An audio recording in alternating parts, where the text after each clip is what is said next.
YouTube থেকে earn করতে হলে তোমার প্রয়োজন 1000 সাবস্ক্রাইবার অ্যান্ড 4000 ওয়াচ আওয়ার্স, যেখানে 1000 সাবস্ক্রাইবার মোটামুটি প্রায় সবাই কমপ্লিট করে ফেলেছে, বাট 4000 ওয়াচ আওয়ার কমপ্লিট করতে লোকেদের কয়েক মাস ইভেন কয়েক বছরও লেগে যায়। আমি অনেক কমেন্ট পড়ে দেখেছি many channels still don't have 4000 hours watch time. এখানে আমি তোমাদের সাথে এমন একটা রোড ম্যাপ শেয়ার করব যেটা ফলো করে তুমি লিটারালি 0 থেকে 4000 hours watch time easily complete করতে পারবে। অ্যাকচুয়ালি আমিও আমার চ্যানেলে এই ভিডিওতে সাজেস্ট করা every information step by step follow করি। ইউটিউব অ্যালগরিদমের লাস্ট ভিডিওতে আমি প্রমিস করেছিলাম ওয়াচ টাইমের উপর ভিডিও করার, so I am here again.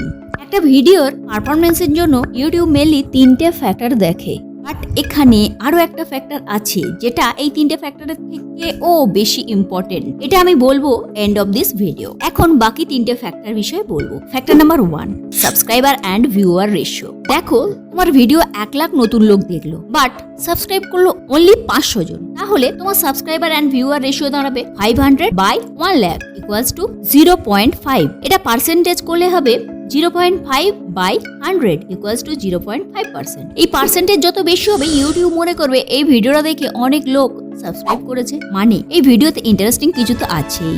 That means it's a good signal for algorithm. এখানে আরো দুটো পয়েন্ট আছে। পয়েন্ট নাম্বার 1, ইসিটিআর মানে and screen element click through rate. একটু লক্ষ্য করলে দেখবে যখন একটা ভিডিও এন্ড হয় তখন অডিয়েন্স এন্ডে কিছু ভিডিও দেখতে পায়। এতে কজন ক্লিক করলো তার উপরে ডিসাইড হয় ইসিটিআর, আর এই ইসিটিআর যত বেশি হবে তত ভালো। Point number 2, like dislike ratio and comments.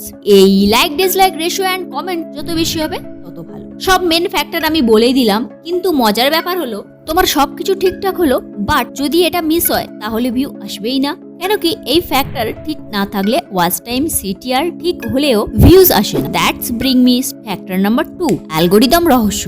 দেখো তোমার ভিডিও ভালো বা খারাপ এতে কোনো ফারাক পড়ে না। জাস্ট ভাবো তোমাকে রান্নার ভিডিও দেখানো হবে, বাট তোমার এই ভিডিওতে ইন্টারেস্টই নেই। ভিডিওটা বেস্ট হলেও তোমার ইন্টারেস্ট নেই মানে তুমি ভিডিওটা দেখবেই না। As example After School TV, এটা student future and motivation improvement related একটা চ্যানেল। এখানে অনেক ভিডিও আছে অ্যান্ড এরা এদের ফিল্ডে বেস্টই হবে, বাট ভিউ ওই 1K বা 2K। কেন?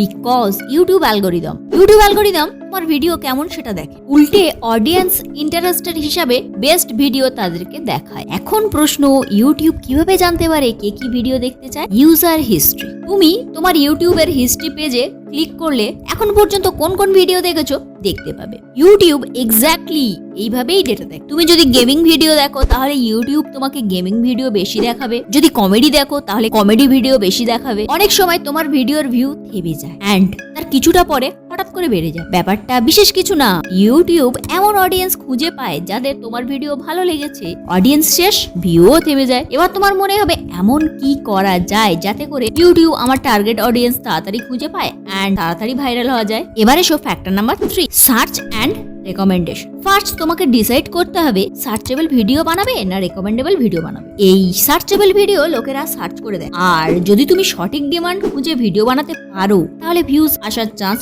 অনেকটাই বেড়ে যাবে। এই টপিকের ভিডিওর ভিউ লং টার্ম, হঠাৎ করে ভাইরাল তো হয় না, বাট অনেক বছর ধরে ভিউ আসতে থাকে। তবে টাইটেল অ্যান্ড থাম্বনেল ভেবে বানাবে। টপিক যদি ভিউ বাড়ানোর ব্যাপারে হয় তাহলে খেয়াল করো লোক কিভাবে এটা সার্চ করছে। How to grow on YouTube, how to earn from YouTube, how to get more views on YouTube, and then সব ইম্পর্টেন্ট ওয়ার্ড মিলিয়ে টাইটেল বানিয়ে ফেলো।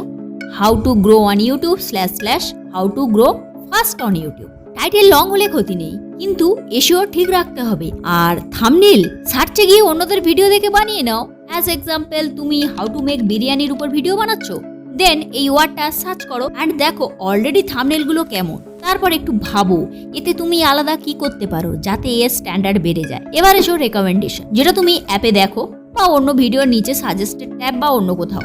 আর এখানেই খেলাটা পাল্টে যায়। লোক তোমাকে সার্চ করে দেখবে না, বরং ইউটিউব লোকেদের ভিডিও দেখাবে, যেখানে তারা চুজ করে সার্চে। অডিয়েন্স মেডিটেশন শিখতে চাইলে হাউ টু মেডিটেট সার্চ করে অ্যান্ড অনলি তারা ওই ভিডিওই দেখবে, বাট রেকমেন্ডেশনে অডিয়েন্স ডিসাইড করে না এখানে তারা মজার কিছু দেখতে চায়, সেটা এডুকেশনাল ভিডিও থেকে বা কমেডি ভিডিও থেকে হতে পারে। এখানে ভিডিও র্যাঙ্ক করানোর দরকার নেই, বরং চেষ্টা করতে হবে দর্শক একবারেই যেন বুঝতে পারে ভিডিওতে কি হতে পারে। অ্যান্ড এটাতে ক্লিক করুন। আরো একটা কথা, সব সময় চেষ্টা করবে টাইটেল যতটা শর্ট রাখা যায়, as short as 50 to 60 character. এর থেকে লং টাইটেল পড়তে অসুবিধা তো হয়ই, এছাড়া অ্যাপে টাইটেল অনেকবার কাটও হয়ে যায়। তোমাকে ক্রেজি অ্যান্ড ক্যাচি ওয়ার্ড খুঁজতে হবে, যেমন guaranteed view, this versus that, challenge ইত্যাদি। এরকম পাওয়ারফুল ওয়ার্ড জেনারেলি লোকেরা বেশি click. You have to find তোমার ক্যাটাগরিতে কোন কোন শব্দ বেশি powerful and try to use them. এবার এসো most important factor, and don't miss it. এর আগেই আমি বলেছি, ইউটিউব ইউজার হিস্ট্রি থেকে জেনে যাবে